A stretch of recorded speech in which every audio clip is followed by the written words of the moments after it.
Kamu di rumah aja, biar ambilin DT Peduli yang menyalurkan zakatnya.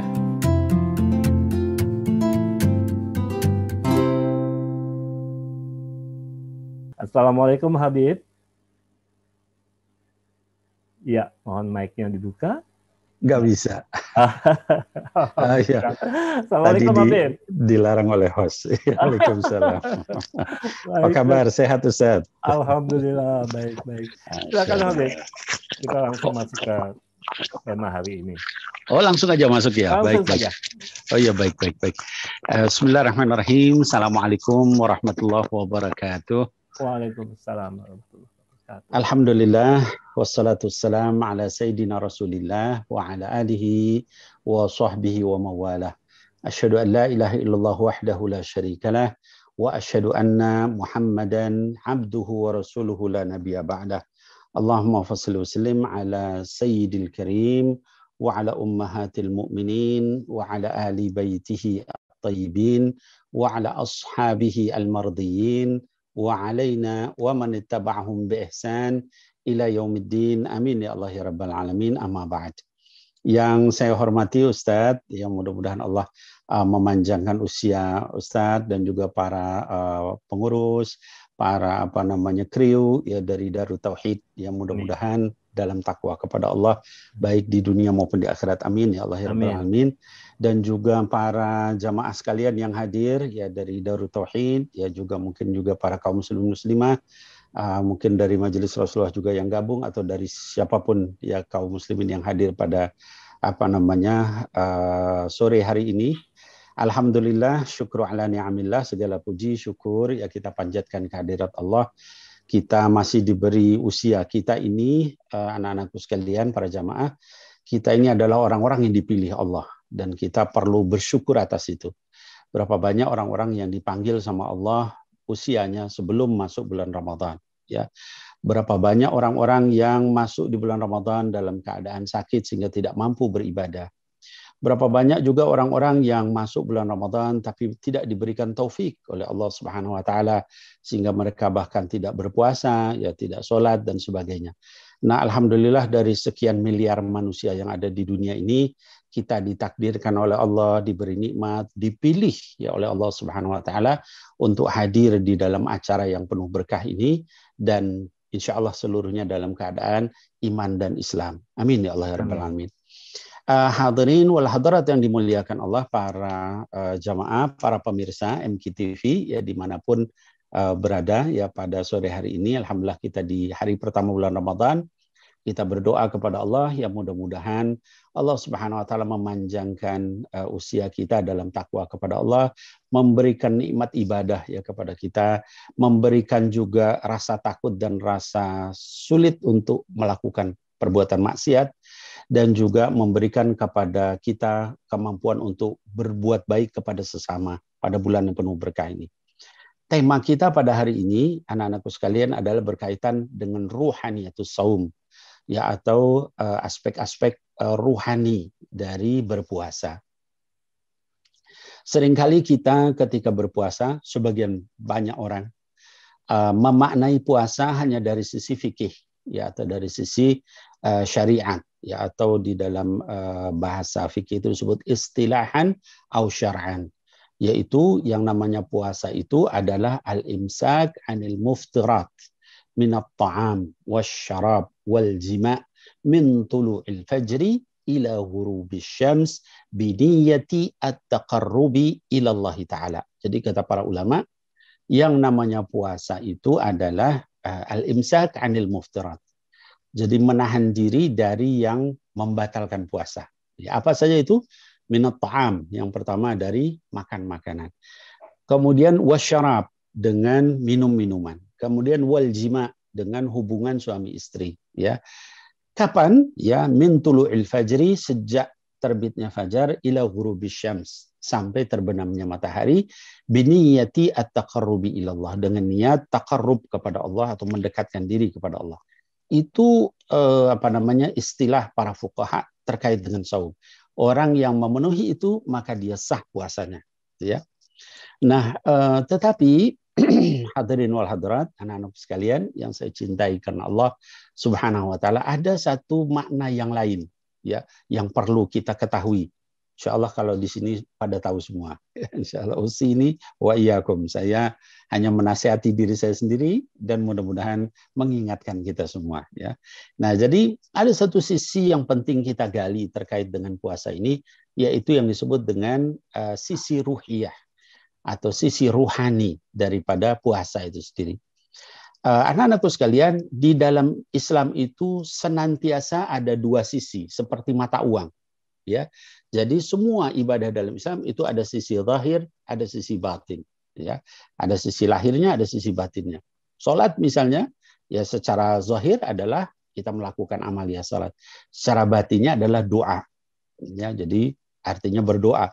Kalau kita berdoa terus lalu kemudian pikiran kita kemana-mana, secara batin itu nggak disebut berdoa. Ya, makanya tadi kata Ustadz dikatakan kita melakukan salat itu harus khusyuk. Ya, kenapa? Karena itu sisi batin dari sholat.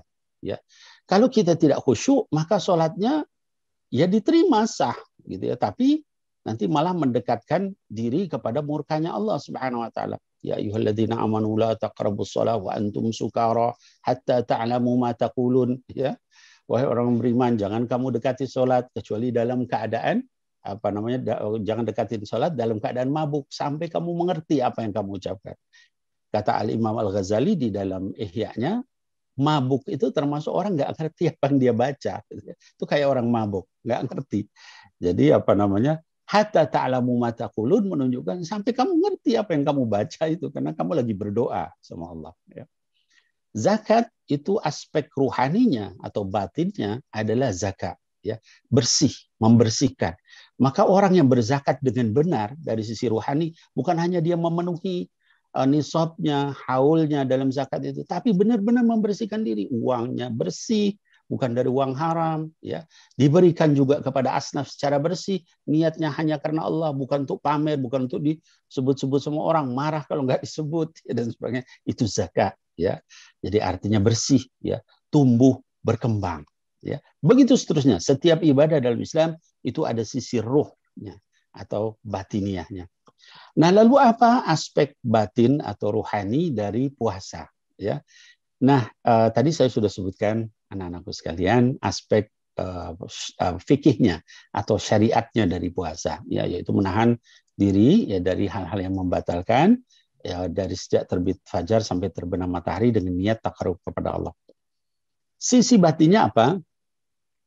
Para ulama menyatakan bahwa puasa itu berasal dari kata shoma yasumu sauman wa siyama bimakna al-imsak, ya.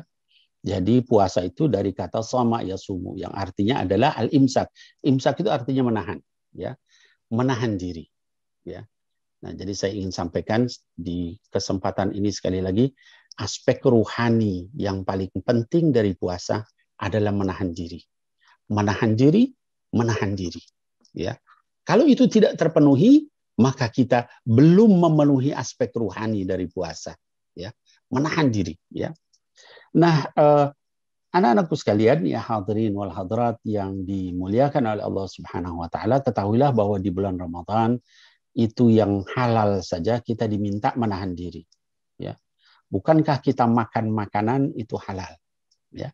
Sepanjang makanannya dari yang halal rezekinya, jenis makanannya adalah makanan yang halal, ya, maka itu halal.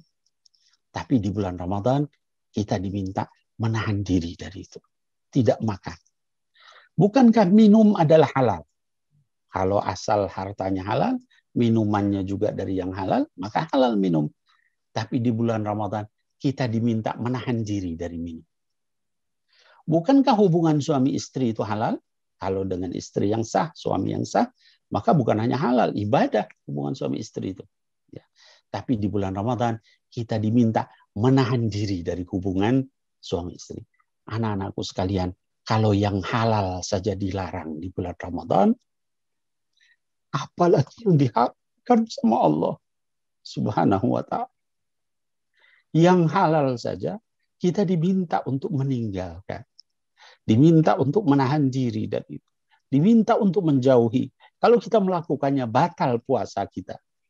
Bagaimana kalau kita melakukan yang haram? Ya, jauhi hatta yang syubhat.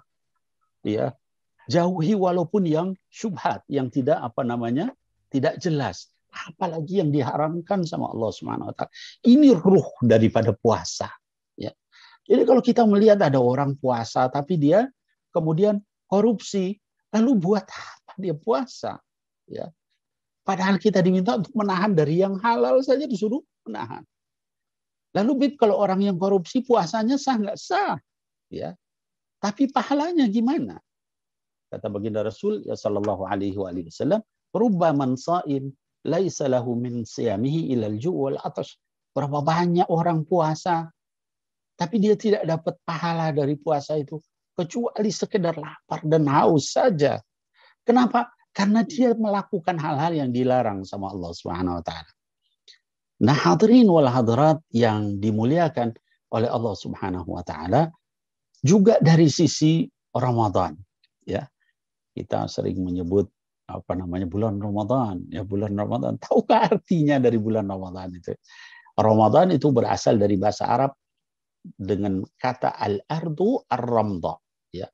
Bumi yang membakar. Membakar apa? Membakar dosa-dosa. Lah kalau misalnya dosanya dibakar terus ditambah lagi, buat apa dibakar dosa itu? Ya. Jadi pada saat Ramadan itu dosa-dosa kita yang lalu itu dibakar. Ya. Man shoma ramadhana imanan wahtisaban ghufira lahu ma taqaddama min dambi. Barang siapa yang berpuasa bulan Ramadan dengan dua syarat. Imanan, karena iman kepada Allah. Saya bukan puasa karena tradisi. Saya bukan puasa karena malu sama orang tua, malu sama saudara, malu sama tetangga, malu sama teman. Tapi karena Allah, iman. Wahtisaban, mengharap ridho Allah, bukan menyombongkan diri dengan puasanya. Ya Allah, terimalah puasa saya.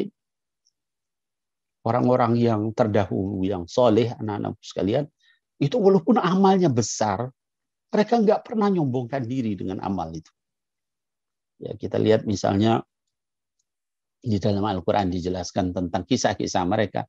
Salah satunya misalnya kisah dari Sayyidatina Asiyah binti Muzahim. Asiyah binti Muzahim itu radhiyallahu anha, ya, alaihissalam, adalah istrinya Fir'aun. Bayangkan, istrinya Fir'aun. Istrinya Fir'aun, suaminya adalah gembong orang kafir.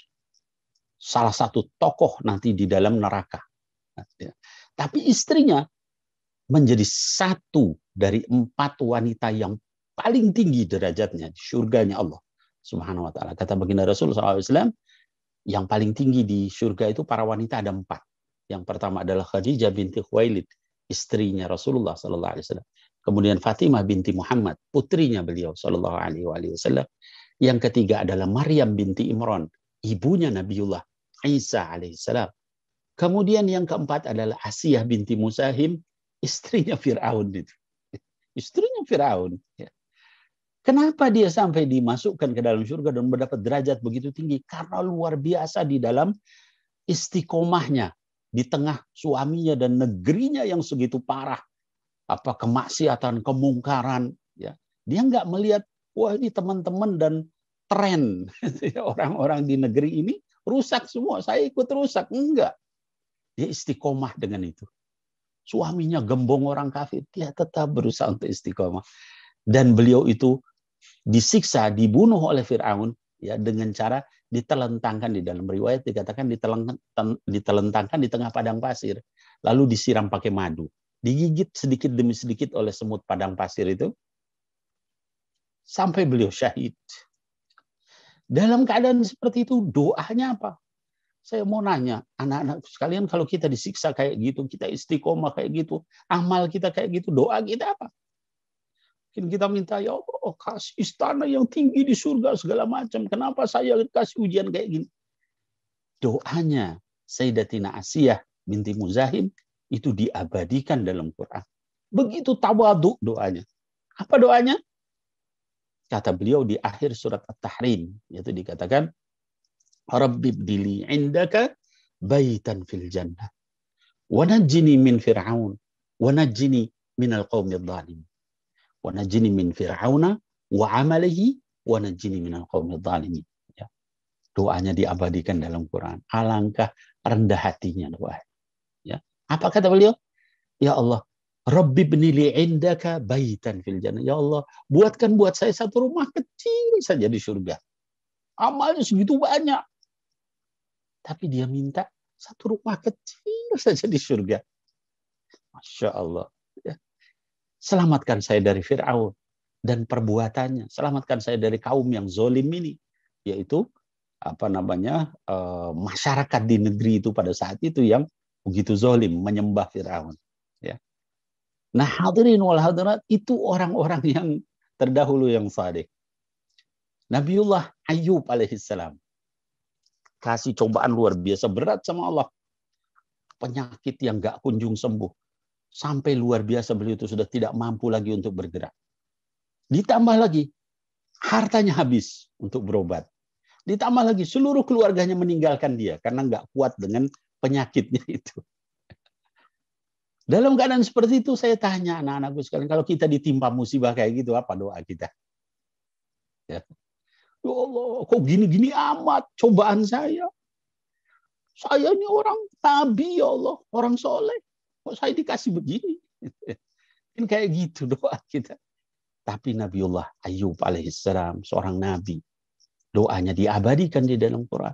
Alangkah halusnya doanya kepada Allah. Dia bilang, Rabbi inni massani ad-dur wa anta arhamur rahim.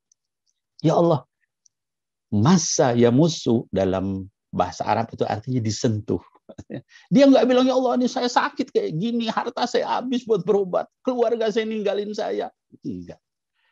Dia bilang, ya Allah saya ini disentuh oleh sedikit keburukan. Masya Allah. Massani ad-dur, saya ini disentuh sedikit keburukan. Lalu dia nggak bilang, ya Allah sembuhkan saya. Enggak.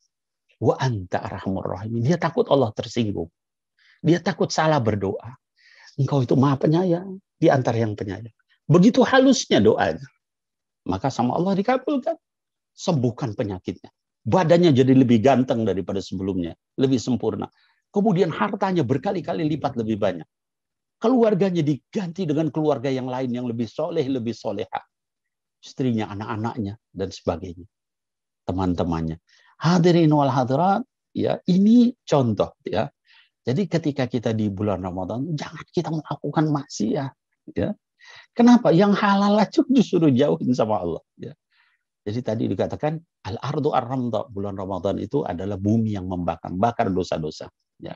Jadi di dalam bulan Ramadan itu banyak kesempatan bakar dosa. Tadi dalam hadis Bukhari Muslim yang tadi saya sebutkan, man shoma ramadhana imanan wa ihtisaban ghufira lahu ma taqaddama min dhanbi. Barang siapa yang berpuasa bulan Ramadan dengan iman dan mengharap ridho Allah, ya.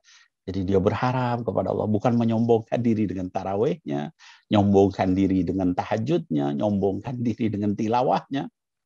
Ketika tilawah malam-malam fotoin, di-upload, ya. Kalau tujuannya dakwah sih nggak apa-apa, ya.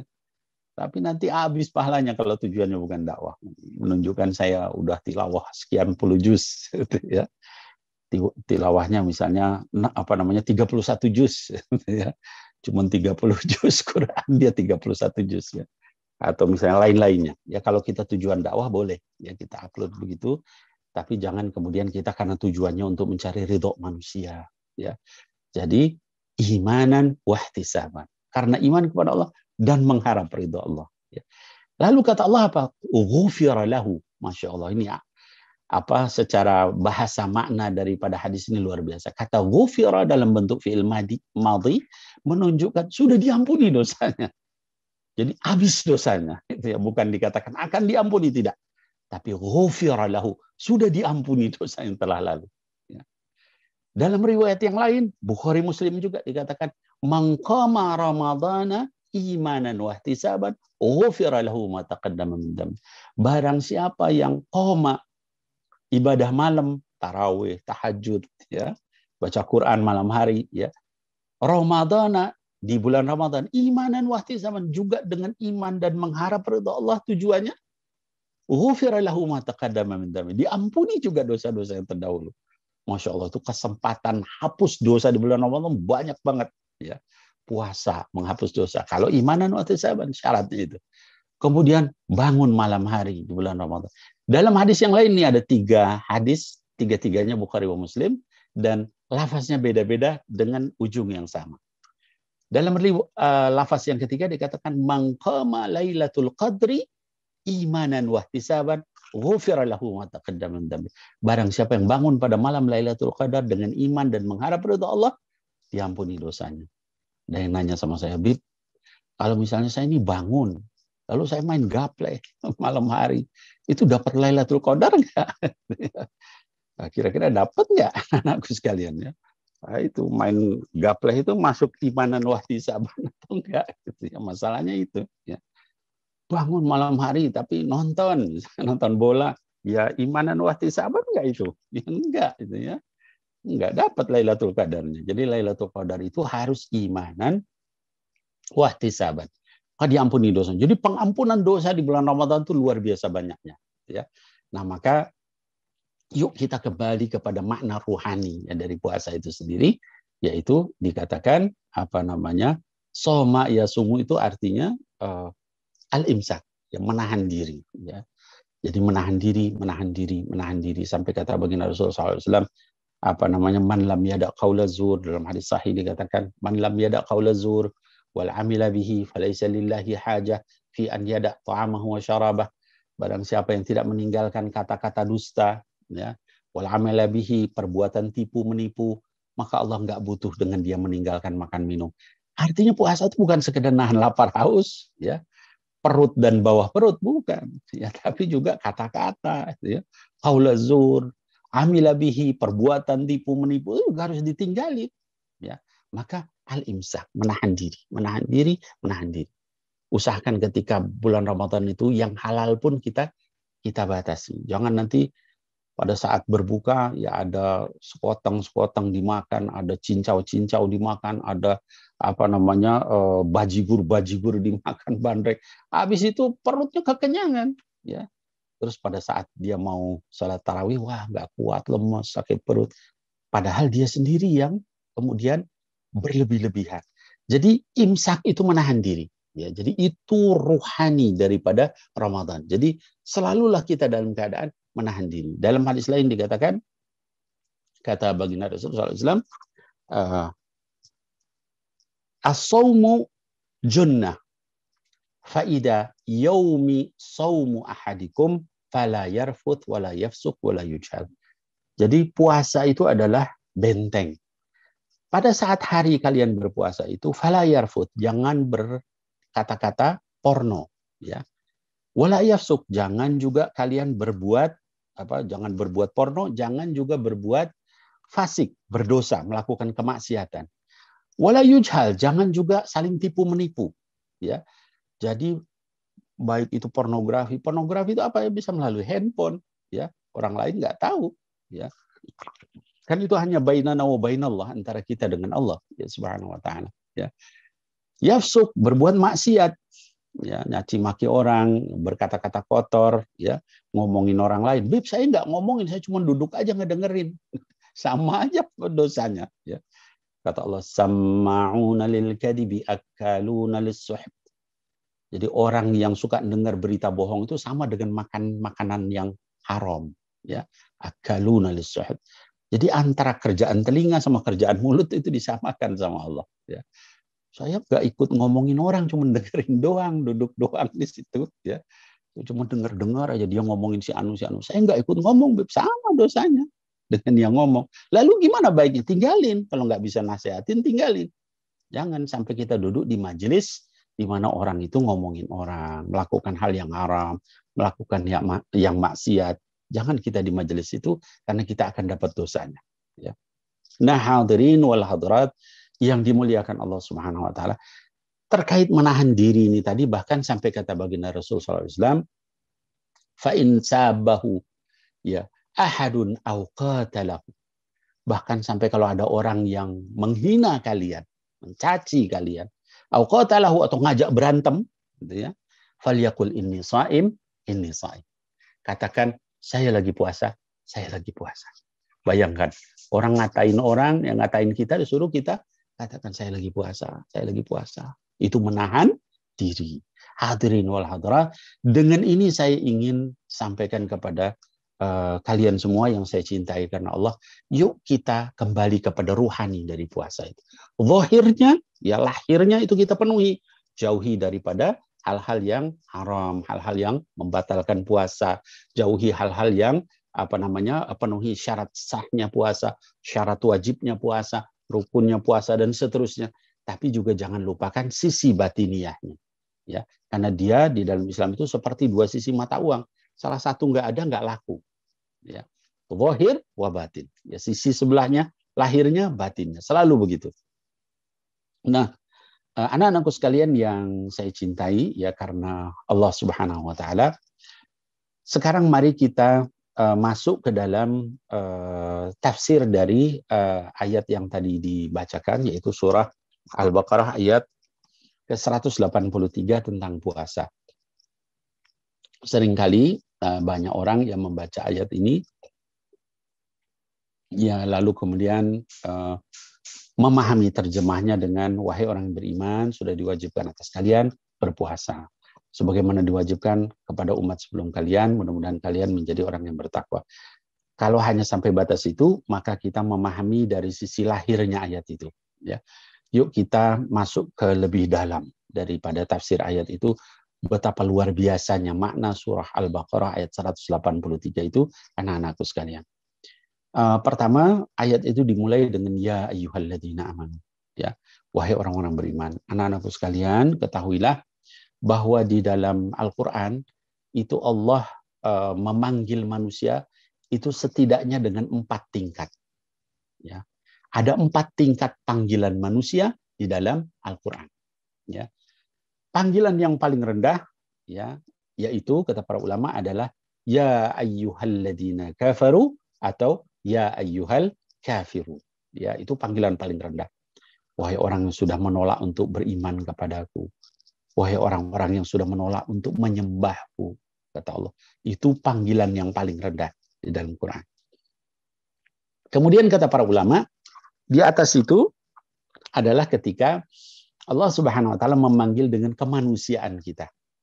Ya ayyuhan nas atau ya ayyuhal insan, ya. Wahai sekalian manusia, wahai orang yang aku ciptakan, gitu ya. Di situ ada orang kafir, ada orang Islam, ada orang munafik, ada orang fasik, ada segala macam manusia. Itu disatukan dengan ya ayyuhal insan atau ya ayyuhan nas, ya. Itu tingkatan kedua panggilan Allah. Tadi yang paling rendah itu. Ya ayyuhalladzina kafaru, mudah-mudahan Allah jaga kita dan keluarga kita dan keturunan kita dari orang-orang seperti itu.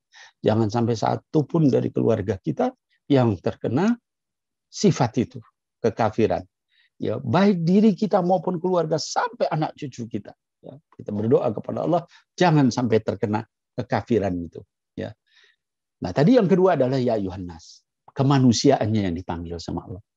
Tingkat ketiga dari panggilan Allah di dalam Quran adalah ketika Allah memanggil dengan ya ahlal kitab. Wahai orang-orang yang diberi kitab. Wahai orang-orang yang mengerti tentang kitab. Wahai orang-orang yang diberikan Injil dan Taurat. Ya, yang sekarang disebut Perjanjian Lama dan Perjanjian Baru. Ya. Orang yang mengerti kitab. Bayangkan, Masya Allah, ya Allah itu luar biasa. Subhanallah, ya. Luar biasa, Allah itu maha Rahman, maha Rahim. Ini orang sudah dia menyelewengkan kitabnya, lalu ngubah-ngubah, bikin hukum sendiri. Masih dipanggil dengan panggilan begitu indah, begitu tinggi. Ya ahlal kitab, Masya Allah. Yang manggil penciptanya itu, yaitu Allah Subhanahu wa Ta'ala. Yang dia khianati, yang dia maksiati, yang dia kemudian lakukan penyimpangan dan sebagainya, mengatasnamakan Allah dan Rasulnya, ya. Sama Allah penciptanya tadi yang dikhianatinya, dipanggil dengan ya ahlal kitab. Wahai orang yang mengerti kitab, wahai orang yang diberikan kitab. Maka kalau kita itu benar-benar memahami tentang kasih sayang Allah, kita akan penyayang kepada semua orang. Ya. Kepada orang kafir pun kita penyayang dalam artian sayang, dia nggak diberi hidayah ke dalam Islam.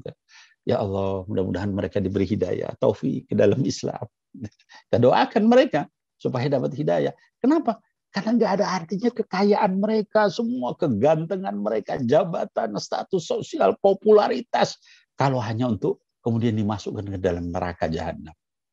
Habis hancur lebur semua. Dalam satu hadis dikatakan baginda Rasul Shallallahu Alaihi Wasallam menyatakan bahwa yang namanya dunia dengan akhirat itu seperti jari kelingking kalian ini dimasukkan ke dalam samudra, ya. Lalu kemudian setelah dimasukkan ke dalam samudra diangkat. Lalu lihat berapa banyak yang terangkat itu. Setetes, dua tetes.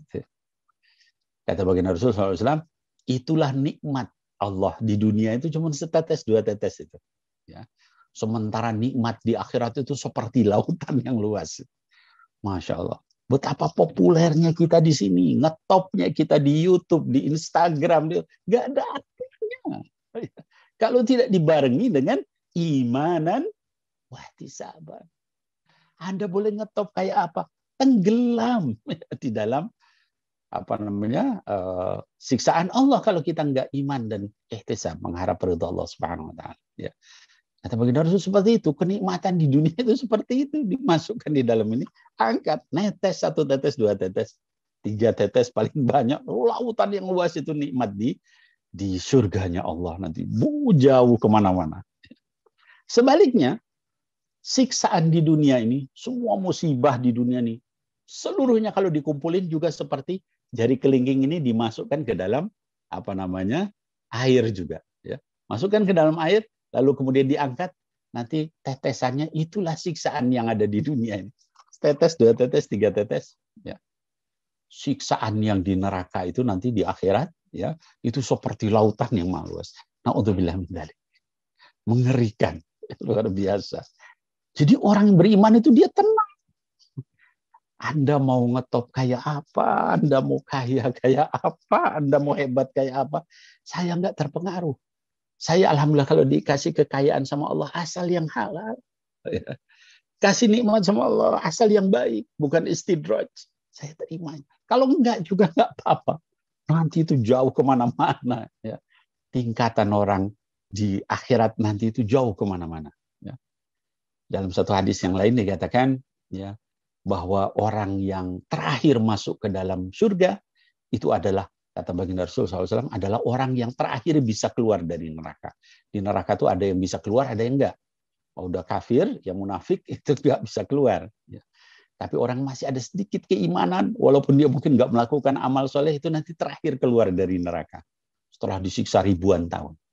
Kata baginda Rasul SAW, ini orang yang terakhir keluar dari neraka, yang dia maksiatnya udah luar biasa, tapi dia masih iman sama Allah. Itu dia keluar dari neraka itu dalam keadaan hangus. Lalu kemudian dia dia setelah itu ya keluar dari neraka, kemudian dia hangus selama 1000 tahun, tidur dia 1000 tahun. Ya. Setelah itu kemudian terus dia bangun seperti air, seperti toge yang tumbuh. Lalu kemudian akhirnya dia jadi orang, lalu kemudian sama Allah dipersilahkan masuk ke surga. Ini orang yang terakhir keluar dari neraka. Lalu kemudian dia terus keliling. Ya, dia lihat surga itu satu demi satu pintunya. Terus dia bilang sama Allah, ya Allah, surga ini sudah penuh. Dia lihat seolah-olah sudah penuh. Saya nggak ada tempat lagi, ya Allah. Kata Allah, apakah benar sudah penuh? Wahai hambaku, benar ya Allah. Saya bersumpah itu sudah penuh surga itu. Nggak ada tempat lagi buat saya. Kata Allah, kalau begitu silahkan kamu berkeinginan. Berkhayal. Mau apa? Kata Allah. Lalu orang itu berkhayal, anak-anakku sekalian, tahu khayalan dia apa? Khayalan dia menjadi penguasa seluruh dunia ini. Beserta seluruh isinya. Ya. Jadi itu orang yang keluar terakhir dari neraka, hadisnya Bukhari Muslim. Ya. Dia berhayal untuk menguasai seluruh dunia dan seisinya. Lalu kemudian kata Allah, apa sudah cukup? Iya ya Allah. Kalau aku berikan seperti itu, apa kamu ridho? Ridho ya Allah. Pokoknya kapal-kapal, gedung-gedung, lautan, ya, daratan, harta, emas, perak, berlian, itu sak dunia. Dia udah ridho. Kata Allah, buat kamu seperti itu dan aku tambah 7 kali lipat lagi dari itu. Masya Allah. Allahumma sholli ala Sayyidina Muhammad. Ya. Hadirin wal hadirat, anak-anakku sekalian. Kalau kita berlomba ngejar dunia ini dapatnya apa sih? Kita masih kalah dengan Onassis, kalah dengan Pangeran Brunei, kalah dengan siapa-siapa orang-orang kaya. Dan itu pun kita nggak dapat bisa semuanya. Nah, sementara itu orang terakhir keluar dari neraka dapat semua mua. Ya. Jadi apapun yang kita dapatkan di dunia ini dengan susah payah, dengan menghalalkan yang haram, mengharamkan yang halal, itu tidak sampai 1/7 dari orang yang terakhir keluar dari neraka. Nah, hadirin wal hadirat yang dimuliakan Allah, tadi kita kembali kepada panggilan itu. Allah memanggil manusia ya dengan 4 tingkat setidaknya di dalam Quran, ya. Jadi yang pertama tadi adalah ya ayyuhalladzina kafaru atau ya ayyuhal kafirun. Kemudian di atas itu Allah memanggil dengan ya ayyuhan nas atau ya ayyuhal insan, ya. Di atas itu lagi Allah memanggil ya ahlal kitab. Ya, insyaallah baiknya Allah, ya.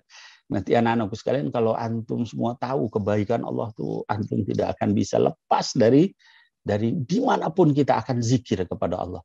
Dimanapun kita memuji Allah. Karena begitu luar biasa, luasnya penyayangnya Allah kepada kita, walaupun kita maksiat terus. Nah, kemudian di atas itu, setelah ya ahlal kitab, itu berarti level berapa? Level 4. Ya. Tadi level 1 adalah ya ayyuhalladzina kafaru atau ya ayyuhal kafirun. Level 2 adalah ya ayyuhan nas atau ya ayyuhal insan. Level 3 adalah ya ahlal kitab. Level keempat ya adalah ya ayyuhalladzina kafaru, ya ayyuhalladzina amanu, ya. Jadi anak-anakku sekalian, kalau kita dipanggil dengan panggilan itu kita sudah benar-benar dipanggil dengan tingkat yang paling tinggi yang bisa dicapai oleh orang-orang biasa. Ya, ya ayyuhalladzina amanu, wahai orang-orang yang sudah beriman kepadaku, wahai orang-orang yang siap untuk menyembahku, wahai orang-orang yang siap untuk mendekat kepadaku, kembali kepadaku, mendapatkan surgaku. Ya, itu maknanya. Ya. Jadi itu bukan panggilan sembarangan. Maka hadirin wal hadirat, anak-anakku sekalian, para sahabat terdahulu itu kalau misalnya mereka lagi bekerja melakukan satu, lalu ada orang ngaji membaca ya ayyuhalladzina amanu, mereka diam dulu, dengerin. Itu sudah saya lakukan atau belum perintah itu? Ya, karena itu Allah yang manggil. Oh, sudah dilakukan, maka mereka mengucap alhamdulillah, lalu lanjutkan pekerjaan. Kalau belum, mereka mengucap astagfirullahaladzim, lalu kemudian mereka lakukan apa yang diperintahkan. Nah, ketika Allah memanggil kita dengan perintah puasa, Allah panggil kita dengan panggilan yang paling tinggi itu. Ya. Dihargai kita dengan panggilan yang sangat tinggi. Ya ayyuhalladzina amanu. Mungkin kita nanya, Bib, ada nggak panggilan yang di atas itu? Ada. Tapi nggak bisa dicapai sama manusia biasa. Itu hanya pilihan Allah.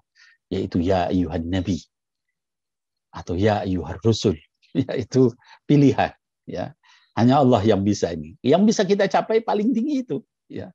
Dan kita sekarang, anak-anakku sekalian, dipanggil dengan panggilan itu. Antum semua ini.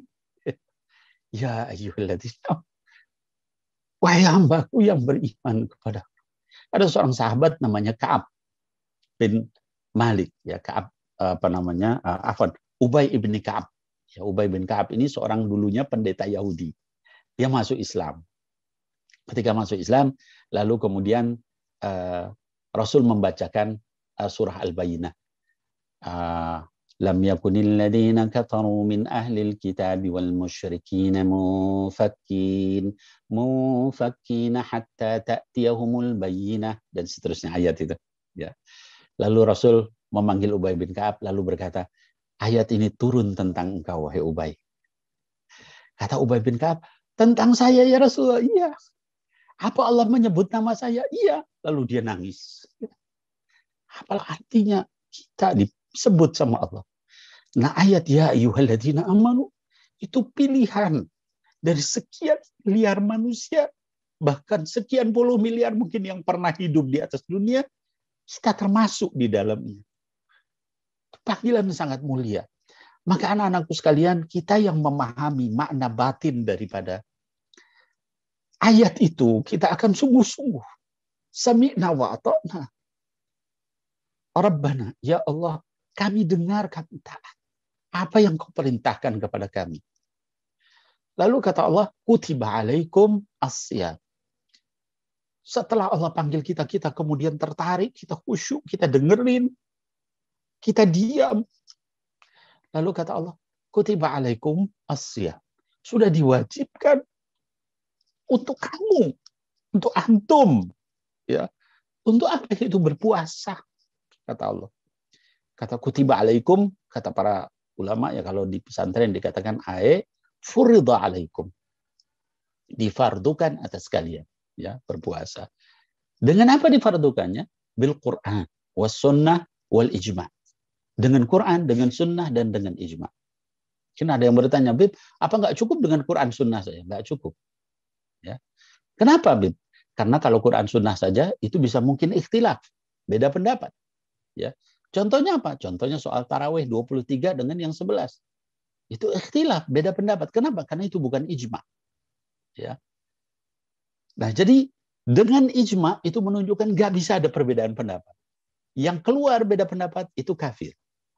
Seperti misalnya soal Ramadan, ada yang nanya misalnya, Bib, boleh nggak saya puasa Ramadan, tapi saya nggak mau puasanya bulan Ramadan, bulan Dzulhijjah, Bib, boleh nggak? Nggak boleh. Kenapa, Bib? Karena ijma. Ulama menyatakan sudah sepakat semua. Itu harus di bulan Ramadan. Ya. Wah, Bib, saya nggak mau. Saya meyakini boleh. Pokoknya saya setiap Ramadan saya itu bulan Dzulhijjah, kafir. Ya. Ada lagi, Bib, saya mau puasa Ramadan, saya setelah matahari terbit, Bib. Saya sarapan dulu terus saya puasa. Boleh nggak, Bib? Nggak boleh. Kenapa? Karena sudah ijma ulama. Bukan hanya Quran dan Sunnah, tapi juga sepakat seluruh mazhab ya, tentang itu. Sama seperti orang sholat, ya. Bib, saya boleh nggak sholat subuh 3 rakaat? Ya, nggak boleh. Sholat subuh 2 rakaat. Bib, saya banyak dosa, kan nambah bagus, Bib. Dapat pahala. Nggak boleh. Kenapa? Karena sudah ijma ulama harus 2 rakaat sholat subuh. Nggak ada beda pendapat di kalangan mereka. Kalau yang bukan ijma itu mukhtalafi. Terjadi perbedaan pendapat. Sikap kita gimana? Saling menghormati dengan perbedaan itu. Jangan memaksakan kita kepada satu pendapat yang kita yakini, terus kita membid'ahkan yang lain, memvonis yang lain, mensyirikkan yang lain, menganggap yang lain adalah orang-orang yang sesat, ya, menganggap kita adalah dai sunnah, yang lain dai bid'ah. Nah, ini salah. Jangan seperti itu, ya. Itu nanti jadi ekstrim kita, ghulu. Ya, di dalam ghulu itu macam-macam. Ada ghulu dalam akidah, ghulu dalam syariat, ghulu dalam sikap terhadap muamalah, macam-macam. Ya. Jadi jangan kita seperti itu. Jadi ini ijma ulama. Kutiba alaikum as-siyam, diwajibkan atas kalian puasa. Kapan puasanya? Ya, bulan apa? Jam berapa? Ya, itu semua sudah disepakati berdasarkan Quran, Sunnah, dan ijma. Lalu kita lanjutkan. Kata Allah Subhanahu wa taala di dalam ayat itu, setelah kita memahami tadi dipanggil dengan panggilan yang sangat tinggi, yang paling tinggi yang bisa dicapai manusia biasa. Lalu dijelaskan tentang kewajiban puasa itu sudah ijma, ya. Lalu kata Allah, kama kutiba alal ladzina min qablikum, sebagaimana sudah difardukan atas orang sebelum kalian, diwajibkan atas umat sebelum kalian. Nah, ini menarik anak-anakku sekalian. Yuk kita dalami makna batin dari ayat ini. Apa saja, ya. Anak-anakku sekalian, sebagian orang hanya memahami puasa itu puasanya umat Sayyidina Muhammad Sallallahu Alaihi Wasallam. Jarang yang, ya kecuali para ulamanya mungkin, yang memahami tentang puasa-puasa umat sebelum kita. Bagaimana puasanya umat sebelum kita, sehingga Allah menyebutkan dalam ayat tadi, kama kutiba alal ladzina min qablikum, sebagaimana diwajibkan atau difardukan atas umat sebelum kalian. Bagaimana puasa umat sebelum kita? Kita lihat misalnya salah satunya puasanya Sayyidatina Maryam alaihissalam, ya.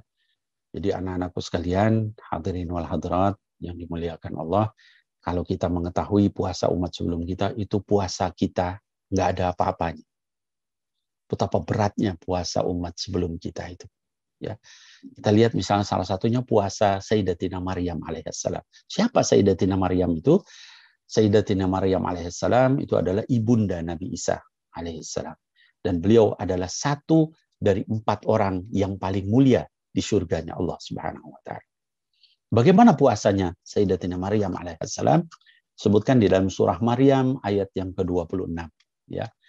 Kata Sayyidatina Maryam di situ di surah Maryam dikatakan, Inni nadartu lirrahmani sawma falan ukallimal yawma insiya.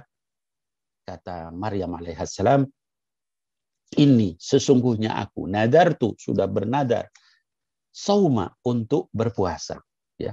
Falan ukallimal yawma insiya, dan puasa saya bukan hanya tidak makan, tidak minum, tapi juga tidak berbicara dengan seorang pun. Masya Allah. Anak-anak sekalian, kita ini puasa masih boleh ngomong, boleh bicara. Tapi puasanya Sayyidatina Maryam bukan hanya tidak makan, tidak minum, tidak hubungan suami istri, tapi juga tidak boleh bicara. Betapa ringannya puasa kita. Dan betapa beratnya puasa umat sebelum kita. Begitu juga puasanya Sayyidina Zakaria alaihissalam. Ya. Disebutkan di dalam surah Ali Imran ayat yang ke-41, sampai Nabi Zakaria alaihissalam itu ketika berdakwah pun, ketika sedang berpuasa, berdakwahnya itu dengan isyarat. Illa ramza, kata Allah.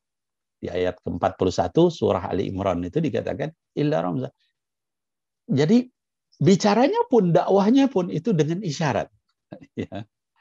Nah, jadi dengan isyarat. Itu yang nggak bicara. Masya Allah. Betapa ringannya syariat puasa kita. Allah ngingetin kita, anak-anakku sekalian. Kalau kamu merasa berat dengan puasa itu, malu kamu sama umat sebelum kamu. Puasanya begitu berat, tapi mereka memenuhi puasanya mereka yang berat itu. Puasa Sayyidina Daud alaihissalam. Gimana puasanya Nabi Daud? Ya, kita insya Allah tahu semua. Ya. Sayyidina Daud alaihissalam berpuasa selang sehari. Berapa lama seumur hidupnya?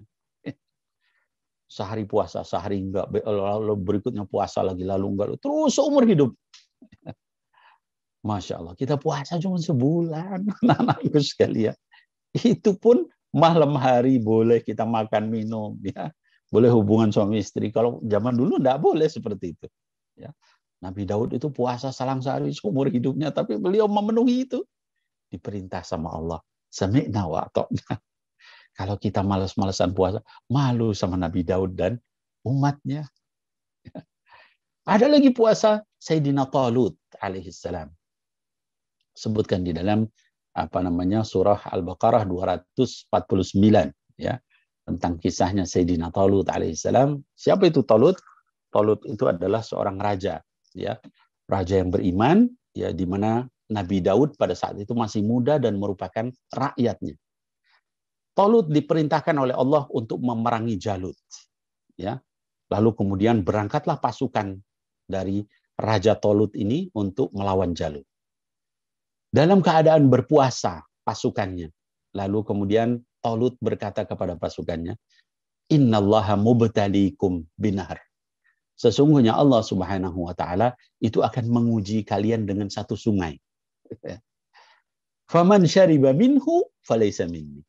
Barang siapa yang minum dari sungai itu, maka bukan termasuk golonganku. Bukan termasuk pasukan saya. Waman lam yat'amhu fa innahu minni illa man ikhtarafa ghurfatan biyadi. Barang siapa yang tidak minum dari sungai itu, maka adalah pasukanku. Kecuali hanya sekedar seciduk air begini. Jadi berbukanya hanya dengan seciduk air. Enggak makan, enggak minum, enggak melakukan yang lain. Buka dengan seciduk air. Ketika sampai ke sungai itu, fasyaribuh, kata Allah di surah Al-Baqarah disebutkan, maka semuanya minum banyak-banyak, illa qalilum minhum. Ya, kecuali sedikit saja di antara mereka yang ngikutin perintah Talut, rajanya itu. Dan ketika dua pasukan besar itu bertemu, maka berkatalah orang-orang yang minum banyak tadi, ya. Katanya, la taqata lana al-yawma bi Jalut wa junudi. Wah, kita nggak sanggup ini berhadapan dengan pasukan Jalut. Dan berkata orang yang minumnya cuma seteguk air itu ketika berbuka. Kata mereka, kam min fi'atin qalilatin ghalabat fi'atan katsiratan biidznillah. Berapa banyak kelompok yang kecil bisa mengalahkan kelompok besar hanya dengan izin Allah. Maka faqataluh, ya, maka terjadilah peperangan itu, maka faqatala Dawud Jalut, maka Nabi Daud mengalahkan Jalut. Maka di dalam perjanjian baru dan perjanjian lama dikatakan David and Goliath. Ya, David itu Nabi Daud, Goliath itu Jalut. Jadi dalam cerita nabi-nabi terdahulu juga dijelaskan tentang. Maka dibunuh oleh Daud. Ya. Lalu kemudian akhirnya pasukan itu menang dan Talut kemudian menyerahkan kekuasaannya kepada Daud. Lalu Daud menjadi raja, Raja Daud. Punya anak namanya Sulaiman, jadi Raja Sulaiman dan seterusnya.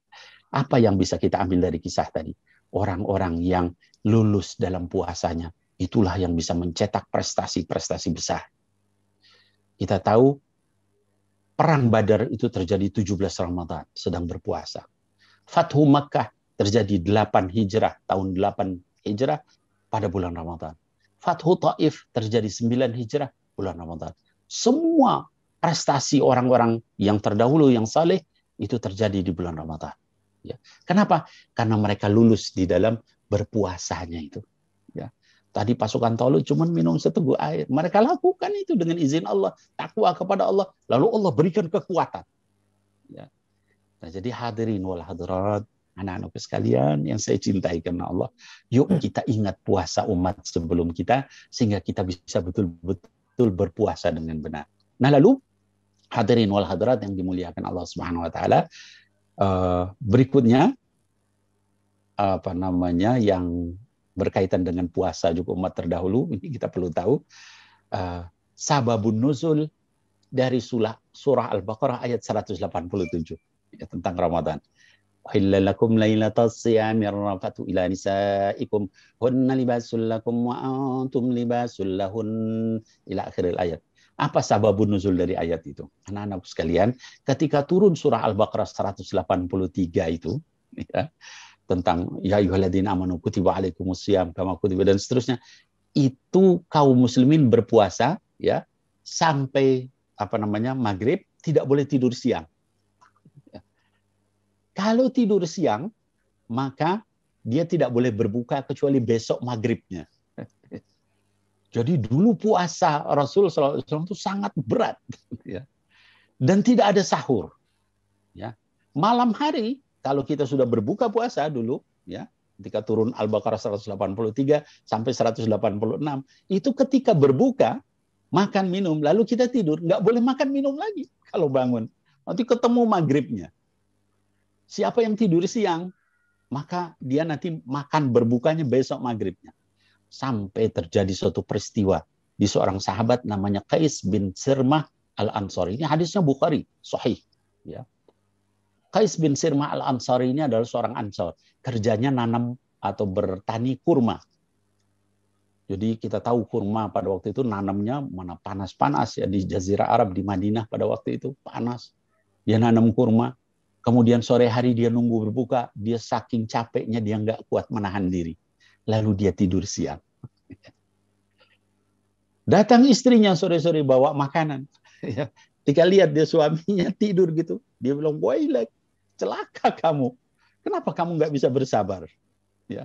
Tadi syariatnya adalah kalau tidur siang, makan minumnya nanti besoknya, bukanya itu. Maka Qais bin Sirmah tidak boleh makan minum sampai besoknya pagi-pagi dia pingsan, dehidrasi, ya panas begitu, ya. Lalu dibawa kepada Nabi Muhammad sallallahu alaihi wasallam. Ketika dibawa kepada Rasul sallallahu alaihi wasallam, Rasul terdiam, turun ayat ke-187 surah Al-Baqarah itu. Hillalakum lailatas siyami rafatu ila nisaikum hunna libasul lakum wa antum libasul lahun, ila akhir ayat. Pada hari ini dihalalkan buat kalian semua makan minum di bulan Ramadan. Malam hari, boleh tidur siang, boleh hubungan suami istri malam hari. Sebelumnya nggak boleh. Ya. Kata Allah, wa alima anna fikum dha'fa. Allah tahu kalian itu lemah. Fal'ana ba'ashiruhunna. Sekarang boleh kalian bergembira dengan istri kalian malam hari. Boleh makan minum, ya. Boleh tidur siang, ya. Dan seterusnya, kata Allah Subhanahu wa taala. Sejak itu ayat itu turun, Rasul sallallahu alaihi wasallam tidak pernah meninggalkan makan sahur. Kenapa? Umat sebelum kita nggak ada yang dikasih sahur. Semuanya nggak ada yang dikasih sahur. Hanya umat kita. Karena ayat itu turun. Malam hari boleh, kata Allah. Kecuali pada saat wa antum aakifuna fil masajid, ketika iktikaf di masjid, nggak boleh hubungan suami istri malam hari di bulan Ramadan. Tapi makan minum boleh. Ya. Sampai terbit fajar. Itu makan sahur itu hadiah dari ayat itu. Maka kata baginda Rasulullah, tasahharu, ya. Wa in kana bi jur'ati minal, sahurlah kalian walaupun cuma seteguk air. Kenapa? Umat sebelum kalian nggak ada dikasih hadiah begitu sama Allah Subhanahu wa taala. Tasahharu fa inna fis sahuri barakah. Sahurlah kalian karena di sahur itu ada keberkahan, kata Allah Subhanahu wa taala. Itu asbabun nuzul turunnya surah Al-Baqarah ayat 187 itu. Jadi hadirin wal hadirat, betapa beratnya puasa umat sebelum kita. Maka kemudian kata Allah, la'allakum tattaqun, di akhir ayat itu, mudah-mudahan kalian semua menjadi orang bertakwa kepada Allah. Anak-anakku sekalian, kalau kita memahami ayat itu dari awal sampai akhir dengan makna ruhaniyah yang diajarkan oleh para ulama terdahulu tadi tentang bagaimana keutamaan ya ayyuhalladzina amanu, tingkatan panggilan Allah di dalam Quran, kewajiban puasa itu sendiri. Lalu kita memahami puasanya umat-umat sebelum kita. Bahkan ketika awal puasa sebelum turun surah Al-Baqarah 187 itu, maka kita akan betul-betul malu kalau kita tidak berpuasa. Betul-betul malu kalau kita meremehkan puasa. Masa kita kalah sama umat-umat sebelum kita? Padahal puasa kita adalah puasa yang besar pahalanya. Ya, umat Nabi Muhammad Sallallahu Alaihi Wasallam itu adalah yang paling besar pahalanya, walaupun paling mudah syariatnya. Jangan sampai kemudian kita siang hari dengan sombongnya ngerokok di siang hari, makan minum nunjukkan nih gue nggak puasa. Astaghfirullahaladzim, Allah sudah segitu baiknya. Udah dikasih keringanan dibanding umat terdahulu. Dikasih keringanan, boleh tidur siang, boleh makan minum malam hari, boleh hubungan suami istri. Masih ada orang-orang bahlul yang seperti itu. Kita doakan mudah-mudahan mereka diberikan taufik sama Allah, diberikan hidayah sama Allah Subhanahu wa taala, sehingga mereka menjadi orang-orang yang sungguh-sungguh di dalam melaksanakan ajaran Allah. Saya kira mungkin itu anak-anakku sekalian, karena nanti ada kesempatan juga untuk tanya jawab ya. Usini wa iyyakum, saya menasihati diri saya dan kita sekalian, mudah-mudahan bermanfaat. Qul qouli hadza wa astaghfirullah li wa lakum, billahi taufiq wal hidayah. Assalamualaikum warahmatullahi wabarakatuh. Salam. Baik, jamaah yang dirahmati Allah, saya menyapa dulu Habib, jamaah yang bergabung di kesempatan kajian online kali ini ada dari Surabaya, dari Singapura juga ada, dari Palembang, dan dari Kalimantan Selatan banyak juga. Dan ini dari Kalimantan Selatan, Pak Ahmad Jasmani ingin bertanya kepada Habib, bagaimana tipsnya untuk bisa memaksimalkan ibadah di Ramadan dan bisa menjauhi kemaksiatan. Tipsnya apa, Habib? Iya, baik. Baik, bismillahirrahmanirrahim. Rabbi syrah li sadri wa yassir li amri wahlul 'uqdatan min lisani yafqahu qawli. Ustadz dan anakku yang tadi bertanya ya dari Kalimantan Selatan, bagaimana tipsnya agar kita menjauhi maksiat di bulan Ramadan? Jadi ada satu hadis ya dari baginda Rasul ya sallallahu alaihi wasallam, kata baginda Rasul sallallahu alaihi wasallam, inna syaitan yajri fi jasad ibni adam majrid dam fadayyiqu bis-shaum, ya. Jadi kata baginda Rasul sallallahu alaihi wasallam, sesungguhnya syaitan itu berjalan di dalam badan atau jasad Bani Adam itu dengan jalannya darah. Maka persempitlah jalan syaitan itu dengan puasa. Maka kita merasa pada saat kita berpuasa, kalau puasanya benar, itu kita melakukan amal-amal soleh itu gampang. Coba contohnya misalnya sholat tarawih. Sholat tarawih itu hari biasa kita mau tahajud 2 rakaat aja mungkin ya. Begitu sulitnya dan sebagainya gitu ya. Tapi di bulan Ramadan 23 rakaat gampang sekali ya. 11 rakaat gampang sekali. Bahkan di Madinah dilakukan sholat 39 rakaat ya. Di Yaman dilakukan 49 rakaat sampai 51 rakaat. Ya, orang melakukan salat tarawih. Itu orang melakukan itu dengan gampang. Baca Quran, ya. Biasanya sehalaman mungkin ya bagi sebagian orang susah luar biasa begitu ya. Tapi di bulan Ramadan 1 juz, 2 juz dengan mudahnya. Kenapa? Karena setan itu sempit jalannya ketika Ramadan. Ya. Jadi rahasianya tipsnya untuk supaya kita sukses di bulan Ramadan itu persempit jalannya setan. Ya. Ketika kita sedang berpuasa, insya Allah itu dia susah untuk bergerak dan sebagainya.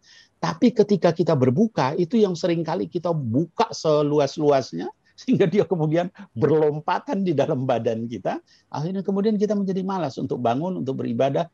Ya kemudian maksiat juga jadi pengen maksiat, nonton, ngelihat yang hal-hal yang tidak baik dan sebagainya. Itu karena tadi kita membuka pintu setan. Jadi saran saya adalah, pertama adalah kita persempit jalan setan itu dengan puasa. Lalu kemudian yang kedua, kita ikuti tadi baginda Rasul SAW yang menyatakan jangan sampai kita ngomong yang tipu menipu, jangan mencela orang lain, jangan melakukan pornografi. Itu dengan cara seperti itu maka kita nanti akan merasakan nikmatnya puasa. Ya, dan ketika sudah Allah berikan nikmat itu kita nggak butuh lagi dengan maksiat-maksiat tadi. Bahkan terasa jijik ya melakukan itu. Nah, anak-anakku sekalian, untuk mencapai nikmat itu gimana, Bib? Mencapai nikmat itu harus dibiasakan. Ya, kita sehari, 2 hari, 3 hari menahan mata kita dari yang haram, mulut, telinga dari yang haram, itu terasa berat. Tapi nanti setelah 3 hari, 4 hari, 5 hari, makin ke sana makin ringan. Ya, dan setelah sebulan kita berpuasa menghindari itu semua, ba'da Ramadan tuh telinga kita nggak suka lagi dengar yang haram. Ada orang ngomongin orang, kok kayaknya nggak enak itu telinga saya dengarnya. Ya. Lalu dengar, lihat orang bisa ngomong kotor dan sebagainya, langsung kita nggak nyaman. Mulut kita nggak biasa ngomong begitu, nggak enak. Lihat orang ngelihat yang haram, kita nggak suka. Lihat orang misalnya berpegangan tangan, bukan mahram, kita langsung tak nyaman. Ini kayaknya jijik beneran orang kayak gini. Nggak ngerti dosa. Itu semua itu dibiasakan. Ya. Jadi sebagaimana yang namanya maksiat itu dibiasakan anak-anakku sekalian, taat juga dibiasakan. Saya berikan satu contoh, misalnya ngerokok. Orang pertama kali ngerokok itu pahit. Tanya sama semua orang yang ngerokok. Ya. Pahit luar biasa. Tapi kenapa dia bisa terus ngerokok terus jadi kecanduan? Karena dibiasain. Oh sedot lagi, sedot. Mau pahit kayak apa? Lama-lama jadi enggak. Orang minuman keras. Masya Allah, coba aja kalau nggak percaya. Jangan ditelan. Masukin mulut, kumur-kumur. Pahit, panas gitu di mulut itu. Kok biasa orang minuman keras? Karena dibiasakan. Begitu juga taat. Kata Allah, kalla bal rana ala qulubihim ma kanu yaksibun. Sekali-kali tidak, tapi maksiat yang mereka lakukan itu sudah menutupi hati mereka. Kita bersihkan dengan taat, kita biasakan. Insya Allah kita akan terbiasa. Demikian wallahu a'lam bishawab. Baik, yang berikutnya bagi sahabat-sahabat atau jamaah yang ingin bertanya langsung kepada Habib bisa raise hand, menentukan angkat tangan agar bisa dipersilakan untuk langsung berkomunikasi dengan Habib Nabil, dan juga dapat mengetik di chat di websitenya, di chatnya, di kolom chat pertanyaan yang ingin disampaikan. Bagi yang ingin bertanya langsung silakan untuk raise hand. Baik, dari Alif di Surabaya, ini pertanyaannya saya harus baca berulang kali, Habib, untuk bisa paham. Ada, insya Allah saya paham.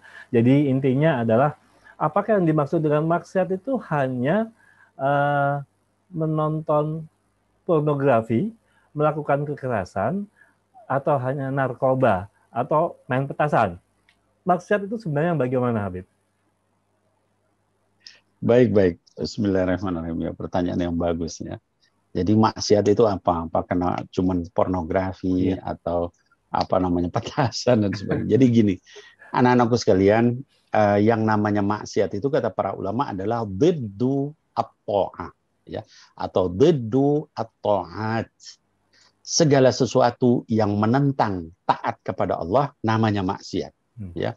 Allah melarang kita untuk melihat yang haram. Maka ketika kita melihat yang haram, itu namanya maksiat. Allah melarang kita untuk mengucapkan yang haram. Tadi, nyaci maki, marahin, ya, dan sebagainya, mencela, ngomongin, maka yang namanya ngomongin, mencela, dan sebagainya itu maksiat.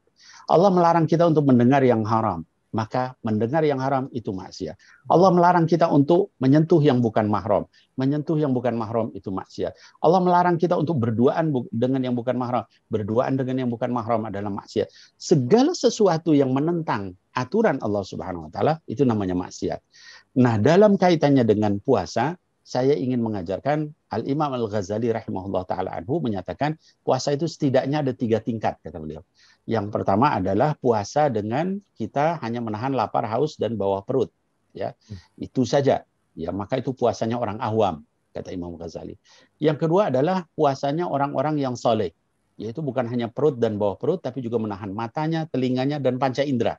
Mulut, tangan, kaki dari yang haram, ya berjalan tempat yang haram, berjalan berduaan dengan yang bukan mahram, ya pokoknya segala sesuatu yang dilarang Allah, dia hindari panca inderanya, maka itu berarti puasanya orang saleh. Yang ketiga, kata Imam Ghazali, adalah puasanya orang-orang yang muqarrabin, yang dekat sama Allah. Yaitu puasa bukan hanya panca indera, tapi juga hatinya berpuasa. Artinya apa? Hatinya juga tidak dipenuhi oleh yang haram, yang maksiat. Nggak mikirin maksiat, nggak merasa lebih tinggi dari orang lain, nggak merasa kemudian terus ini orang jahat apa nggak suuzon. Pokoknya hatinya pun dia bersihkan. Salah satu contoh misalnya Al-Imam Syafi'i rahimahullah ta'ala anhu, itu disebutkan Imam Syafi'i itu kalau bulan Ramadan, wa kana lisyafi'i inda Ramadan yaktumul Qur'ana sittuna khatmah. Imam Syafi'i itu kalau bulan Ramadan itu khatam Qur'annya 60 kali khatam. Ya. Kenapa begitu? Karena hatinya sibuk dengan Quran. Gitu ya. Sambil bekerja apa tuh Quran terus yang beliau ucapkan gitu ya. Nah, beda dengan kita, sukanya ngobrol, sukanya ngomongin orang, sukanya ini. Akhirnya penuh maksiat. Gitu. Nah, jadi caranya seperti itu. Jadi itu yang disebut maksiat. Wallahu a'lam bishawab. Ya. Baik, sebelum dilanjutkan ke pertanyaan berikutnya.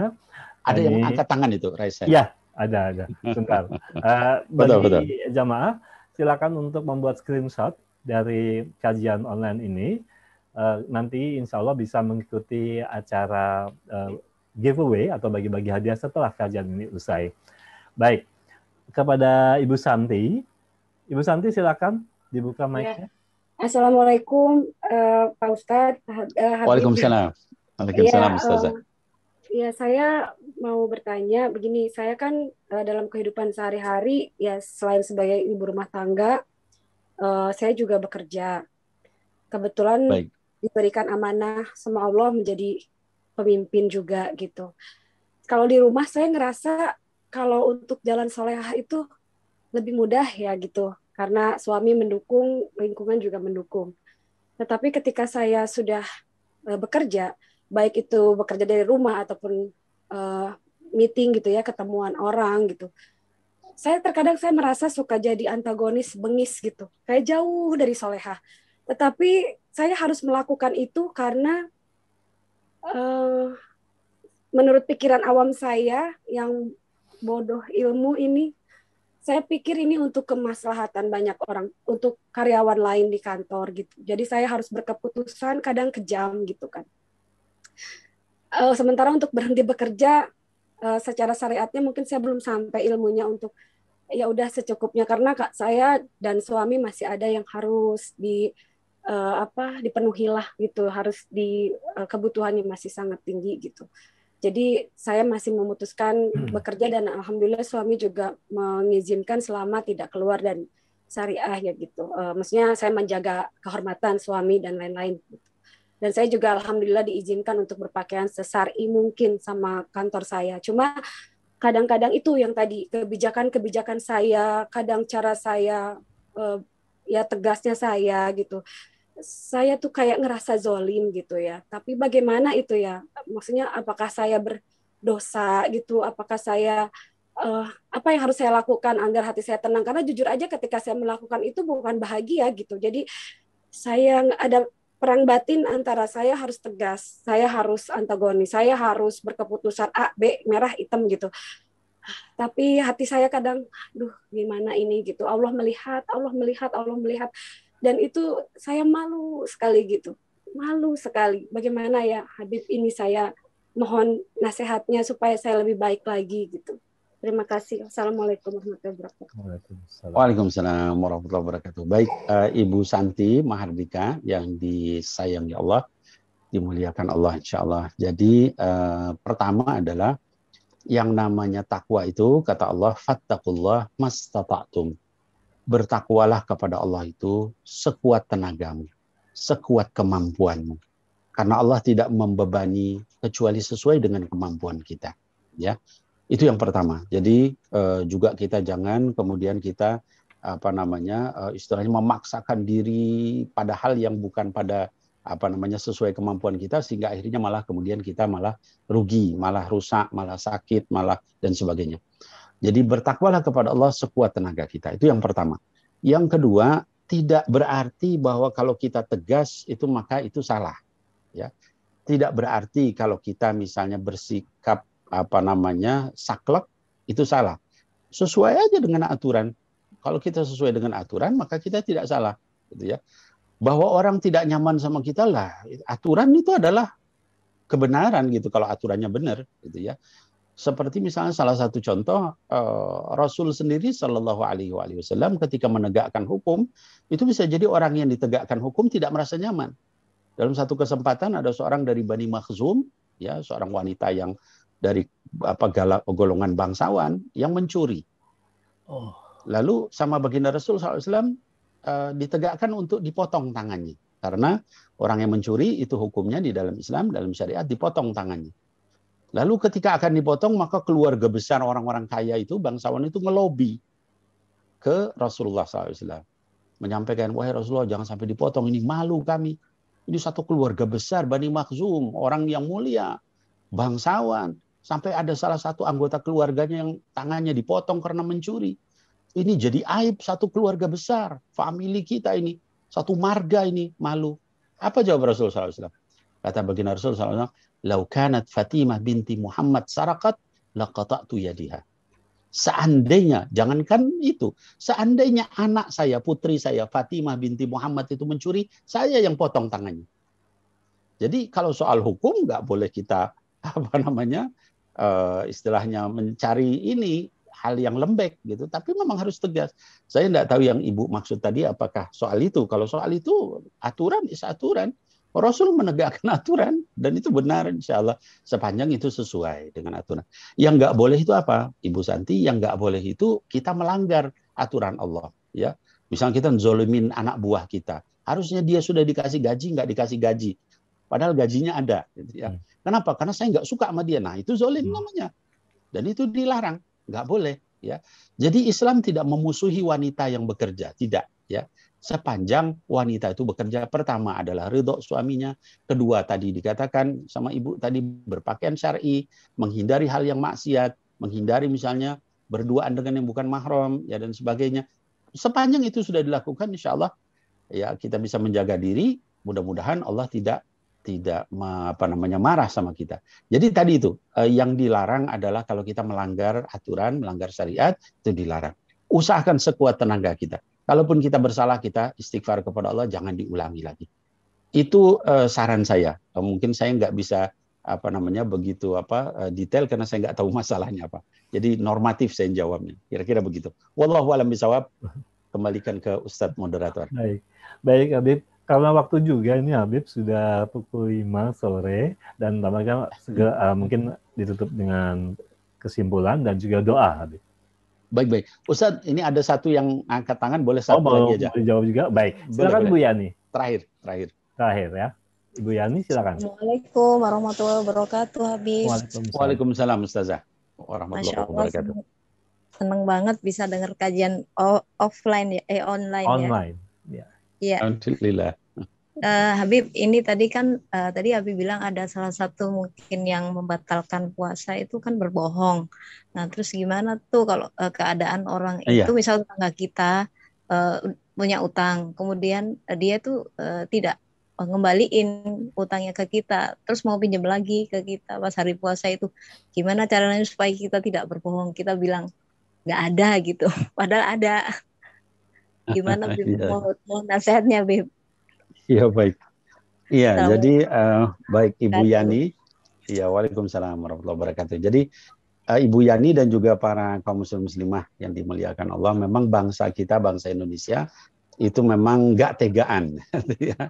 Kalau orang Arab itu kalau dia nggak ada, dia bilang aja nggak ada. Kalau misalnya pun juga orang itu tadi udah pernah berhutang, nggak bayar-bayar, minjam lagi, dia bilang nggak ada. Kemarin aja kamu belum bayar. Jadi gitu. Enak gitu ngomongnya. Ya mungkin orang Indonesia juga ada yang begitu ya. Kalau orang Batak, orang Melayu mungkin enak gitu. saya istri saya orang Melayu tuh kalau ngomong beletak-beletuk terasa enak juga itu, nggak nyimpen pusing gitu ya, nyimpen. Ala kulli hal, tapi saya orang Jawa Barat, saya lahir di Jawa Barat di Cianjur. Lalu kemudian orang Jawa Barat, orang Jawa itu biasa hati-hati sekali kalau bicara ya. Jadi terbiasa untuk ya menjaga ya perasaan orang. Mungkin itu juga baik juga. Jadi tadi bagaimana kalau misalnya ada dua hal. Pertama, kita bersikap tegas saja itu lebih baik. Kalau ibu melihat, menurut saya kalau ibu melihat itu orang sebenarnya juga dia mampu bayar hutang, tapi dia tidak bayar-bayar, alangkah baiknya itu diingatkan karena itu dosa dia, kasihan. Ibu Yani kalau sampai dia berhutang tidak bayar padahal dia mampu, dia masuk neraka, dia nggak bisa masuk surga sebelum itu hutangnya lunas, atau nanti dibayar dengan amalnya, atau nggak ada amalnya nanti dibayar dengan dosanya Ibu Yani dipindahkan ke dia, lalu kemudian dia ngambil dosa itu, lalu kemudian baru dia bisa selamat kalau masih ada pahalanya. Kalau enggak, dosanya Ibu Yani dipindahkan ke dia, dia masuk neraka. Itu celaka orang masuk neraka. Jadi ada kewajiban kita untuk negur sama orang yang berhutang aja kerjaan terus nggak punya malu, ya. Tegur, Anda mau saya kasih api neraka, ini uang yang saya kasih ini jadi api neraka sama Anda. Orang Anda mampu kok, ya bayar. Bukan hanya sama saya, sama semua orang. Nggak boleh kita berhutang tanpa kita mau niat untuk bayar kalau kita mampu. Itu yang pertama. Yang kedua, kalau dia orang tidak mampu. Nah, kalau orang tidak mampu, itu diberikan keleluasaan. Ibu boleh ngasih, boleh juga tidak. Ya, boleh kalau misalnya ngasih, yang paling afdal adalah diikhlaskan aja. Gitu ya. Karena toh juga orang tidak mampu, kita dapat pahalanya. Nah, kemudian yang ketiga, bagaimana kalau misalnya kita juga karena dia terus-terusan, dia juga orang nggak mampu, Bib, tapi saya juga nggak mau juga terus-terusan ngasih, tapi saya nggak tega mau nolak. Itu kata para ulama, ya sebagian ulama menyatakan boleh dengan tauriyah. Tauriyah itu artinya kata yang bersayap. Jadi tauriyah itu misalnya begini, kita bilang sambil kita memegang kantong saya nggak ada uang. Padahal yang saya maksud di kantong ini nggak ada uang. Kalau di dompet di kamar ada uang, gitu ya. Jadi seperti itu namanya tauriyah. Ini nggak ada uang ini, lihat aja nih nggak ada uang. Tapi di rumah ada. Itu tidak disebut berbohong, kata sebagian para ulama, karena kita menyatakan ini yang di kantong ini, ya. Jadi mohon maaf nggak ada uang ya, lihat aja. Padahal di rumah mungkin ada.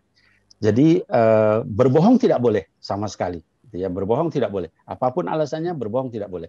Paling ringan itu yang Bu Yani, ya. Jadi dengan tauriyah itu. Tapi saran saya bersikap tegas lebih baik, ya. Karena kita menasihati dia juga. Wallahu a'lam bishawab, mungkin itu Bu Yani, ya. Saya kembali ke Ustadz moderator. Baik, silakan Habib, kita sampai pada penutup dan juga doa. Oh ya, baik. Baik, anak-anakku sekalian, hadirin wal hadirat dimanapun berada, ini bulan yang sangat mulia, ya, bulan yang Masya Allah, ya seluruh makhluk, ya baik yang sudah meninggal maupun yang masih hidup, itu kalau yang memahami tentang bulan ini, mereka merindukan betul bulan ini. Yuk kita tundukkan hati kita, bukan kepala kita, hati kita tundukkan kepada Allah. Mudah-mudahan doa kita didengar sampai di arasnya Allah Subhanahu Wa Taala. Kita berdoa kepada Allah dengan niat, ya kita bacakan Fatihah dengan niat mudah-mudahan Allah Subhanahu Wa Taala memudahkan kita di dalam beribadah bulan Ramadan. Jangan sampai kita dihalangi dari beribadah bulan Ramadan, baik puasanya, baik qiyamul lailnya, baik tadarus Qur'annya, tilawahnya, sodakohnya, ngajak orang berbuka puasa, memudahkan membantu orang lain, melakukan amal-amal sunnah, mudah-mudahan jangan sampai Allah halangi dari itu. Yang kedua, kita niatkan supaya mudah-mudahan Allah Subhanahu Wa Taala menerima ibadah puasa kita dan juga mengampuni seluruh dosa kita, merahmati kita dan memasukkan kita ke surga dengan ibadah Ramadan kita ini. Amin ya Allah ya Rabbal Alamin. Ala hadhihi niyah wa likulli niyatin salihah wa ila hadratin Nabi Muhammadin sallallahu alaihi wa alihi wasallam. Bismillahil Fatihah. أعوذ بالله من الشيطان الرجيم بسم الله الرحمن الرحيم الحمد لله رب العالمين الرحمن الرحيم مالك يوم الدين إياك نعبد وإياك نستعين اهدنا الصراط المستقيم صراط الذين أنعمت عليهم غير المغضوب عليهم ولا الضالين آمين يا الله يا رب العالمين اللهم يا مقلب القلوب ثبت قلوبنا على دينك اللهم يا مصرف القلوب صرف قلوبنا على طاعتك اللهم اجعل عملنا كله صالحا waj'alhu kulluhu liwajhika khalisa wa la taj'al li ghayrika fihi syai'a. Allahumma adfa'na wal muslimin minal waba wal fahsya wal munkar wasyada'id ما ظهر منها وما بطن. اللهم ربنا آتنا في الدنيا حسنة وفي الآخرة حسنة وقنا عذاب النار. صلى اللهم على نبينا محمد وعلى آله وصحبه أجمعين وسلم والحمد لله رب العالمين. الفاتحة. أعوذ بالله من الشيطان الرجيم. بسم الله الرحمن الرحيم. الحمد لله رب العالمين الرحمن الرحيم مالك يوم الدين إياك نعبد وإياك نستعين اهدنا الصراط المستقيم صراط الذين أنعمت عليهم غير المغضوب عليهم ولا الضالين. Amin ya Allah ya Rabbal Alamin. Assalamualaikum warahmatullahi wabarakatuh. Mohon maaf lahir batin. Waalaikumsalam warahmatullahi wabarakatuh. Jazakallah khair Habib. Insya Allah bisa sampai lagi di kesempatan yang lain. Amin, insya Allah amin. Terima kasih Habib Nabil. Sami-sami. Saya langsung pamit Ustaz. Baik. Assalamualaikum Ustaz. Waalaikumsalam. Assalamualaikum semuanya. Baik.